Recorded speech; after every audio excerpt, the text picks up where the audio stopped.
नमस्कार। मैं Mayank Bhargava, assistant professor MLT college Saharsa, आपका स्वागत करता हूं। आज हम लोग रासो शब्द के अभिप्राय पर चर्चा करेंगे, जो स्नातकोत्तर हिंदी प्रथम सेमेस्टर के CC 4 का अंश है। आदिकाल में भाषा काव्य के अंतर्गत रासो प्रबंध काव्यों की एक परंपरा मिलती है, और यदि हिंदी साहित्य के आदिकाल से पूर्व अपभ्रंश काव्य परंपरा पर विचार करें तो वहाँ भी रास, रासक या रासा नाम से चरित काव्यों तथा कथा काव्यों की एक लंबी परंपरा मिलती है। तो ये जो रासो काव्य है, जिसे रास काव्य, रासक काव्य या रासा काव्य के नाम से भी जानते हैं, इसमें जो रासो शब्द है, इसकी व्युत्पत्ति और अर्थ को लेकर मतांतर है। तो आज हम लोग इसी रासो शब्द पर थोड़ी चर्चा करेंगे। हम जानते हैं कि हिंदी साहित्य के इतिहास का जो सबसे पहला प्रयास करने वाले लोग हैं, उसमें गारसा दत्तासी का नाम प्रमुख है। गारसा दत्तासी ने रासों की परंपरा का जिक्र करते हुए रासो शब्द का संबंध राजसूय शब्द से जोड़ा है। राजसूय यज्ञ राजाओं में अपने प्रभुत्व के प्रमाण हेतु किया जाता था। कई कहानियां ऐसी मिलती हैं कि अमुक राजा ने राजसूय यज्ञ किया। जो राजा राजसूय यज्ञ करते थे, माना जाता था कि अन्य राजाओं के ऊपर उनका प्रभुत्व स्थापित हो जाएगा। इसी राजसूय शब्द से गारसा दत्तासी के अनुसार रासो शब्द की व्युत्पत्ति हुई है। परंतु इस व्युत्पत्ति को मानने में समस्या यह आती है कि यदि यह मानेंगे तो अधिकतर रासो काव्यों में राजसूय यज्ञ का जिक्र मिलना चाहिए था, परंतु अधिकतर रचनाओं में तो यह प्रसंग मिलता नहीं है। इसलिए इस व्युत्पत्ति को अब बहुत महत्व नहीं दिया जाता है और माना जाता है कि इस व्युत्पत्ति के पीछे कल्पना ही प्रधान है। इस पर अब हम लोग बहुत ज़्यादा ध्यान नहीं देते हैं, क्योंकि सभी चरित काव्यों में राजसूय यज्ञ का उल्लेख नहीं मिलता है। और अपभ्रंश में भी ऐसी कृतियां मिलती हैं जिन्हें रासक कहा जाता है और जिनमें प्रेम का वर्णन है। जैसे संदेश रासक को ही ले लें, अब्दुल रहमान की रचना। संदेश रासक में भी प्रेम का वर्णन है। तो इसलिए चूंकि अपभ्रंश काव्य में भी हमको रासक काव्य मिल रहा है, जिसका कोई संबंध राजसूय यज्ञ से जुड़ता नहीं है, इसीलिए गारसा दत्तासी की यह अवधारणा बहुत तर्कसम्मत प्रतीत नहीं होती, और इसलिए राजसूय शब्द से रासों की उत्पत्ति मानना युक्ति संगत अब नहीं लगता। कुछ विचारक रासों का संबंध रहस्य शब्द से मानते हैं। इस व्युत्पत्ति पर अगर विचार करें तो यह व्युत्पत्ति भी बहुत तर्क संगत प्रतीत नहीं होती, क्योंकि यदि रासो शब्द का संबंध रहस्य से मानेंगे तो रासो काव्य में बहुत गूढ़ दार्शनिक रहस्य मिलना चाहिए था। परंतु रासो काव्य के नाम से जितने ग्रंथ मिलते हैं, उनमें कोई दार्शनिक रहस्यावली तो है नहीं। कोई वैसी रहस्य से भरी पदावली हो, रहस्य भरी बातें हों, ऐसा लगता नहीं है। इसलिए रासों का संबंध रहस्य से मानने का मत भी बहुत तर्कसंगत नहीं लगता। रासों का संबंध रास या रासक से भी माना जाता है, जिसमें यह अर्थ लिया जाए कि ध्वनि है, क्रीड़ा है, विलास है, गर्जन है, नृत्य है। यद्यपि गीत नृत्य के लिए तो रास शब्द का प्रयोग श्रीमद् भागवत में हुआ है। आज भी उत्तर भारत में बहुत सारी ऐसी मंडलियां मिलती हैं जो राधा कृष्ण की लीलाओं का अभिनय करती हैं, गाती हैं, और उनको रास मंडली कहते हैं। श्रीमद् भागवत में महारास का भी वर्णन आया है। कृष्ण महारास करते हैं। नृत्य के साथ गीत के संयोग का स्पष्ट उल्लेख हुआ है उसमें। 12वीं सदी में जो जैन ग्रंथ मिलते हैं, लगुड रास और ताला रास, ये भी बताते हैं कि ये नृत्य गीत श्रृंगार रस परक थे। लेकिन फिर भी रासों का संबंध रास से जुड़ना बहुत उचित प्रतीत नहीं होता, क्योंकि इन रासों ग्रंथों में केवल यही नहीं है। कुछ समीक्षक रासों का संबंध रसिया से भी मानते हैं। रसिया अर्थात श्रृंगार में रुचि लेने वाला। अब रासो ग्रंथ केवल श्रृंगार मूलक ही नहीं हैं, उन्हें केवल श्रृंगार मूलक रचना नहीं कह सकते हैं। तो इसलिए रसिया से भी इसकी व्युत्पत्ति मानना भी बहुत उचित नहीं है। कुछ विद्वान रासों का संबंध राजस्थानी और ब्रज भाषा के रासो शब्द से जोड़ते हैं। राजस्थानी और ब्रज भाषा में रासो शब्द का अर्थ लड़ाई झगड़ा है, पर इस अर्थ में रासो शब्द की सार्थकता कम से कम रासो काव्य के संदर्भ में तो दिखाई नहीं देती। यद्यपि कुछ रासो ग्रंथों में युद्ध का वर्णन है, निश्चित तौर पर है, पर कई रासो ग्रंथ ऐसे हैं जिनमें शुद्ध रूप से प्रेम का वर्णन है। युद्ध का कोई वर्णन नहीं है, फिर भी उन्हें हम रासो काव्य कहते हैं। तो इसलिए लड़ाई झगड़ा का अर्थ भी रासों से लेना बहुत उचित नहीं कह सकते। रामचंद्र शुक्ल ने इसकी व्युत्पत्ति रसायन शब्द से मानी है। बीसल देव रासों में शुरू में ही एक शब्द आता है। बीसल देव रासों के रचयिता है नरपति नाल, तो इसलिए उसमें आता है नाल रसायन भणई। भणई मतलब कहना, नाल रचनाकार हैं, तो नाल रसायन भणई।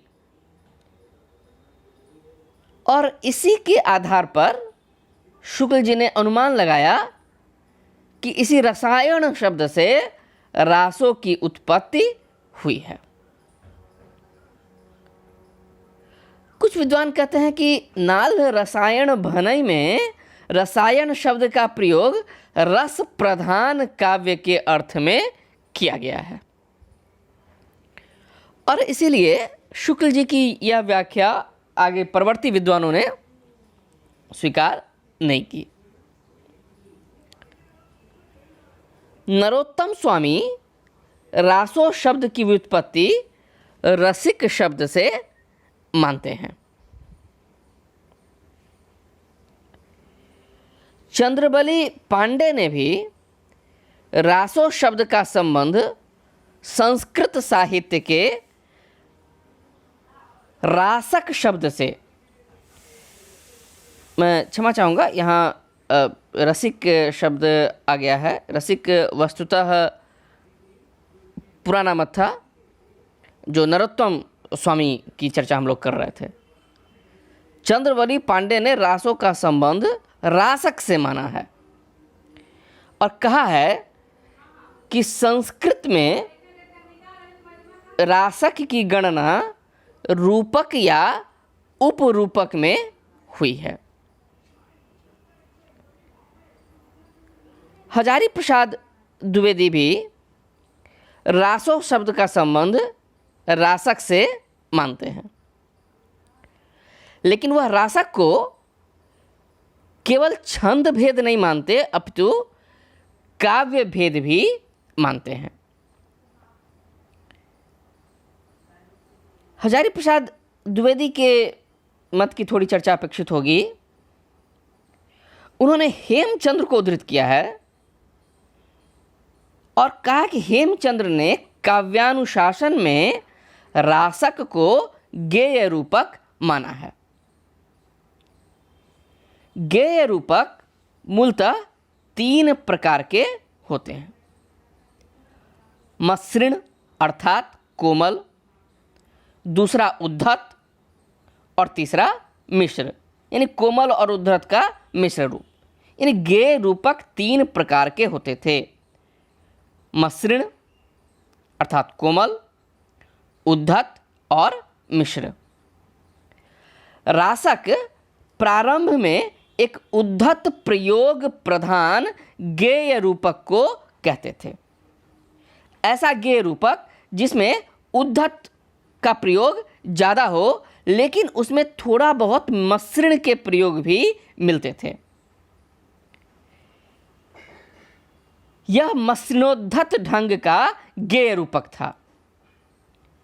जैसे संदेश रासक, इसी प्रकार का वह रूपक है, मसृण ज़्यादा है। और हजारी प्रसाद द्विवेदी ने लिखा कि पृथ्वीराज रासो यदि सचमुच ही पृथ्वीराज के काल में लिखा गया था तो उसमें रासक काव्य के कुछ न कुछ लक्षण अवश्य रहे होंगे। संदेश रासक का जिस ढंग से प्रारंभ हुआ है उसी ढंग से रासों का भी प्रारंभ हुआ है। जिस प्रकार विलास नाम देकर चरित काव्य लिखे गए, रूपक नाम देकर चरित काव्य लिखे गए, प्रकाश नाम देकर चरित्र काव्य लिखे गए, उसी प्रकार रासो या रासक नाम देकर ही चरित्र काव्य लिखे गए। और इसी प्रकार उन्होंने हिंदी साहित्य का आदिकाल में सिद्ध किया है कि पृथ्वीराज रासों में कथा काव्यों के लक्षण भी मिल जाते हैं और रासक रूप के भी कुछ चिन्ह प्राप्त हो जाते हैं। तो इस प्रकार हजारी प्रसाद द्विवेदी ने रासों का संबंध रासक शब्द से स्थापित किया है। डॉक्टर माता प्रसाद गुप्त ने भी रासों का संबंध रासक से माना है और उनका मानना है कि रास तथा रासों नाम में कोई भेद नहीं है। दोनों नाम एक ही अर्थ में और कभी कभी एक साथ ही एक ही रचना में प्रयुक्त हुए हैं। खुद डॉक्टर माता प्रसाद गुप्त ने जब पृथ्वीराज रासों का संपादन किया तो उसका शीर्षक रखा पृथ्वीराज रासौ, क्योंकि पुरानी प्रतियों में रासौ ही मिलता है और उन्होंने कहा कि रासों और रासौ में कोई भेद नहीं है।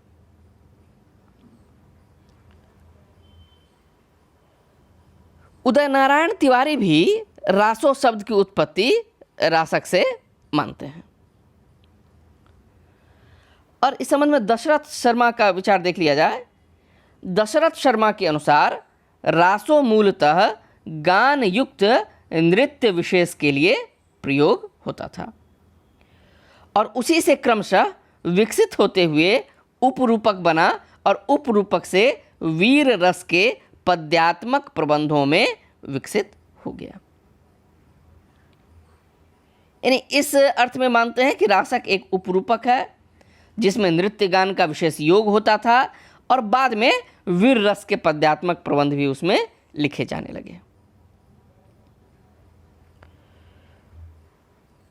शिव कुमार शर्मा का मत है और इसको जरा विस्तार से देखा जाए कि रासो शब्द का संबंध रासक से मानना उचित लगता है।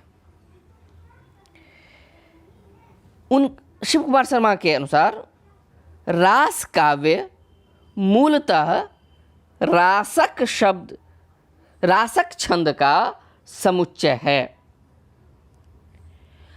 वस्तुतः अपभ्रंश में 19 मात्रा का एक छंद प्रचलित था जिसका नाम था रासा या रास। यह एक छंद था। ऐसे अनेक छंदों के गाने की परिपाटी शायद लोक में रही होगी कि 29 मात्राओं के उस छंद में काव्य रचना करके उसको गाते थे। लेकिन एक ही छंद करने से थोड़ी एक रस्ता हो जाती है, तो इस एक रस्ता को तोड़ने के लिए, इसका निवारण करने के लिए शायद बीच बीच में दूसरा छंद भी जोड़ा जाने लगा और उसको भी लोग गाने लगे। और इसके उदाहरण के रूप में भी उन्होंने संदेश रासक को रखा है और कहा है कि रास काव्य मूल रूप में रासक छंद प्रधान काव्य रहे होंगे, कि जिसको हम रासो काव्य कहते हैं मूलतः वह रासक छंद प्रधान काव्य रहा था, जिसमें रासक छंद में रचना होती थी। आगे चलकर रास काव्य का ऐसा रूप निश्चित हो गया जिसमें किसी भी गेय छंद का प्रयोग किया जा सकता है, जिसकी चर्चा पहले हुई कि एक रास्ता को तोड़ने के लिए पहले उसी 29 मात्राओं के छंद में रचना करते थे, उसी को रासो काव्य कहते थे। बाद में धीरे धीरे एक रास्ता को तोड़ने के लिए उसमें रासकेतर छंदों का भी प्रयोग होने लगा।